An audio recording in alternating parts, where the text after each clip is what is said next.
Research shows that children with engaged fathers grow up more confident and resilient. Yet, fatherhood often gets overlooked in parenting conversations. This Father's Day, Kaleidoscope Ceylinco Life Dialogues shifts the spotlight to dads. Joining us is Lalith Gunaratne, entrepreneur, educator, and mindfulness practitioner who believes that parenting is the most important work we will ever do. Now, you list parent right at the top of your LinkedIn profile. What is your rationale? I think that's the most noble undertaking that any person can take. And I feel that if you let that go, you let society go. Do you think fatherhood has shaped your identity? How central is it to your identity, your personality? And do fathers actually know this? I had to come into it uh, in a way where I was given space to really come to terms with it. It was hard. I give full credit to Samantha for making me understand that fatherhood it is important because I'm a free spirit.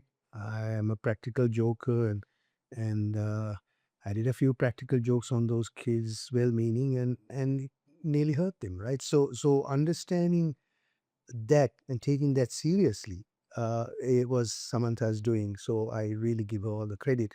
And since then, what's rewarded me most is that um, Sasha, eldest being 34 and the youngest being 27, they still talk to me and they respect me. We are more like friends now because of the relationship that we had, and that relationship was based on mutual respect. And I started that mutual respect from the time they were what 3, 4 years old, giving them space, not ever threatening them. That way, I think we created a relationship based on trust, mutual trust, respect, and a lot of love, and that think that's the most important part that I learned, and it humbled me too as a father. What are the myths or societal attitudes that you would like to dispel about fathers? Well, one of the things is I've heard many fathers saying that I won't change a diaper of a daughter, and I didn't agree with that.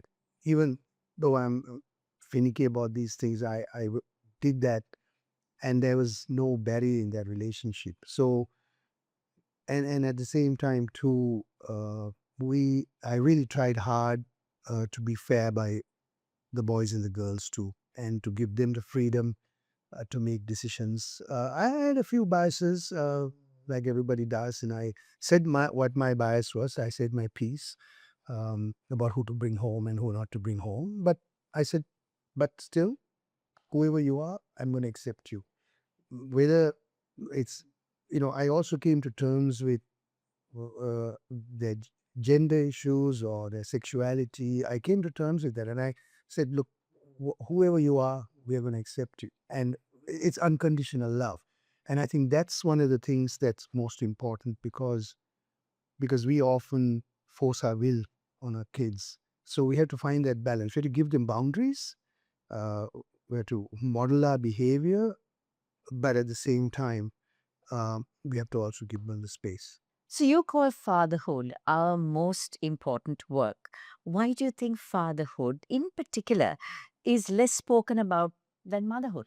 The father's focus is external, so that's where the bond breaks. And then there's a lack of understanding.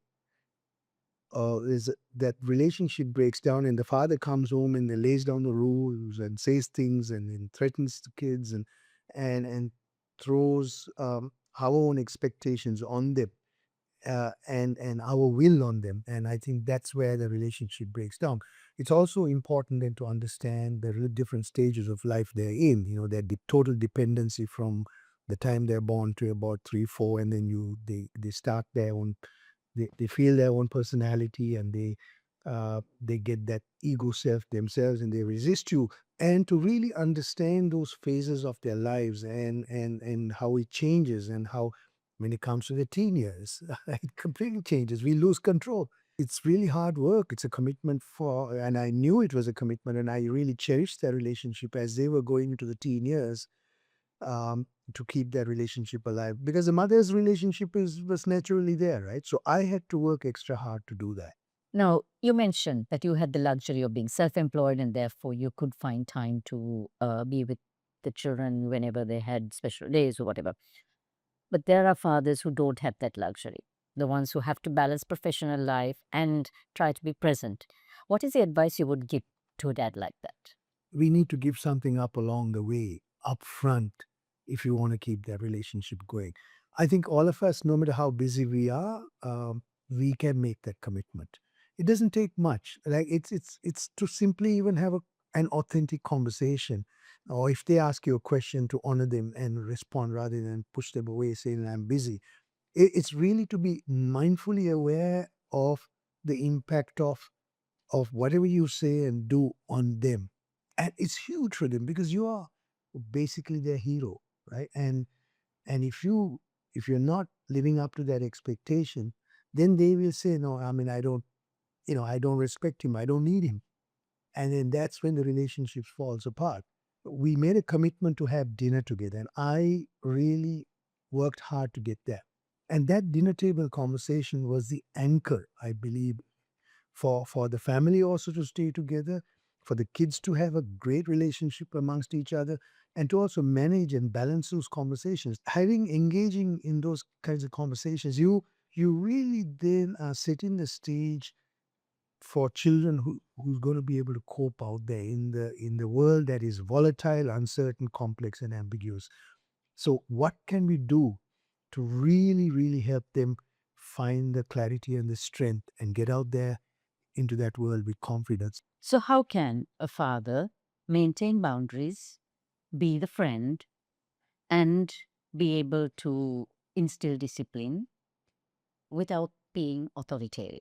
It's a delicate balance, but I believe you don't even need to instill discipline if you agree up front on what's right and what's wrong. And that's another thing that Samantha taught me up front, was to establish those boundaries. What's acceptable, what's not acceptable. When we moved to Canada, the kids had to really fend for themselves.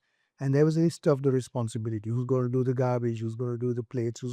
And and when we agreed through a discussion up front, an adult discussion, it's not us telling them you have to do, who's going to do this, who's going to do that. And then when you establish that kind of a relationship from the word go, from the time they're 4 or 5 years old, what's right to do and what's not to do, um, and then mostly they will adhere to it. And it's a very subtle line that we have to understand, and that comes with awareness. So this is what we were trying to do. Boys don't cry. Are fathers allowed to cry, show emotions, show vulnerabilities? I was really lucky that my father was he was a teacher, he was a principal, I didn't see him cry as such, but I saw him, he was emotionally very aware of himself.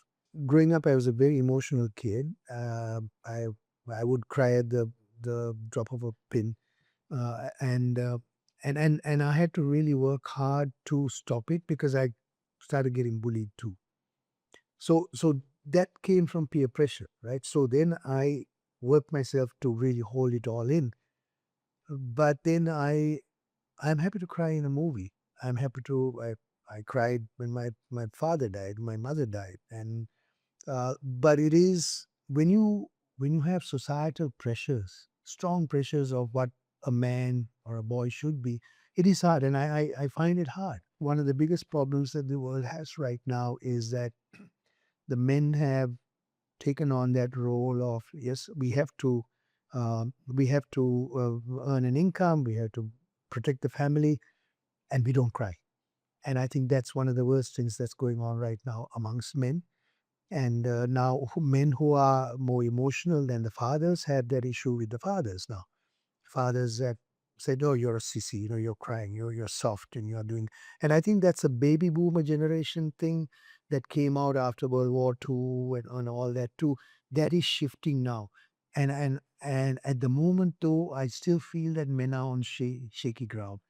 Really, men are finding themselves not quite not quite comfortable with the new role that is also expected of them as a softer, as a more loving, kind father or a male.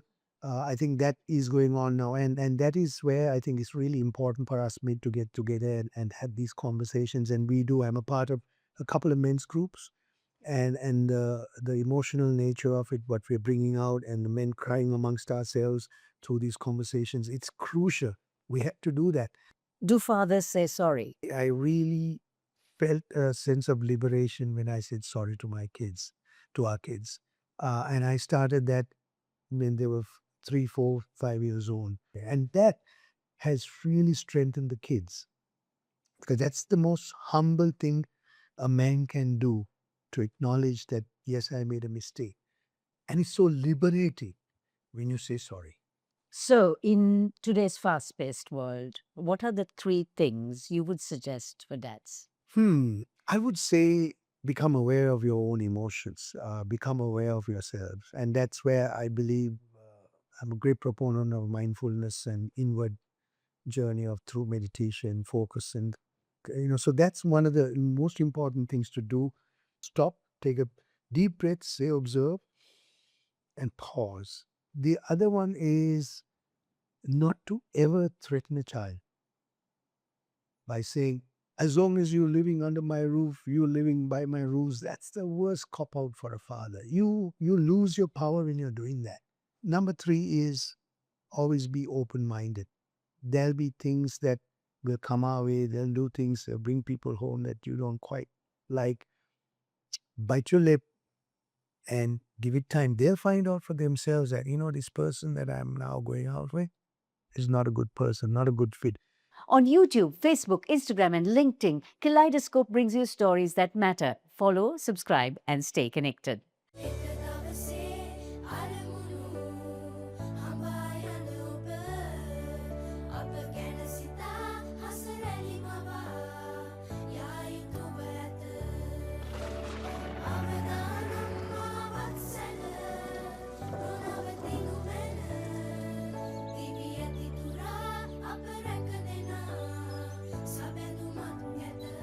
You focus on your goals. We will take care of the risks. Ceylinco Life.